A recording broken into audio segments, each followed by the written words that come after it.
So how do you de-risk your portfolio? Well, I think there's a place for precious metals as insurance, personally. And again, I'm not giving you financial advice. Please understand, this is just my own experience. So I'm just giving you my experience, what I see, but it's not financial advice, tax or legal at all. Treasuries and income-producing cash equivalents. So cash equivalents would be where I can turn the investment into ready available cash quickly, relatively quickly. I say 30 days or less. If I can do that, then that's a cash equivalent. So I need some of that. I need some margin because I want to make sure I can get through the gap of whatever we have in terms of a recession, but I also want to have capital ready to go and buy the opportunities that are coming. So some allocation there. And of course, as I've talked about already, we've got to have an inflation hedge somewhere. So maybe not as heavy right now where we're going through some disinflation in assets, and I think that's still to come, but being ready to move back into the proper, whatever's proper for you, inflation hedge assets.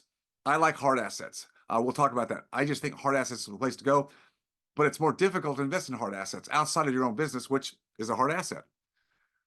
This is a pyramid or a triangle that I created, again, that kind of shows the same thing from the previous slide. If you look at the bottom, I've got liquidity, safety, margin. This would be like your moat, your safety around the castle, your insurance. And I talked about what that would be: cash equivalents, probably some precious metals. On the right side would be, that's your lifeline. That's your actual income, dividends, rents, interest, cash flow. That's the oxygen that feeds you from your investment. So you need some of that, particularly when you're moving from active income, trading time for dollars, to less of that, or maybe retiring altogether. Now you've got to focus there a lot.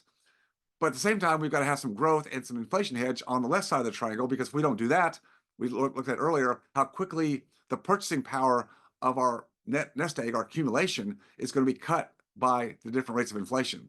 So we've got to have an overall strategy here that we can rely on. And again, only question to you, I'm not going to give you all the answers because it's just my bias, but where do you put your money in these allocations? Something that you have to work out, something we talk a lot about at Freedom Founders, but I am not the financial guru. I just tell people what I do and what's worked for me over a number of cycles over the years.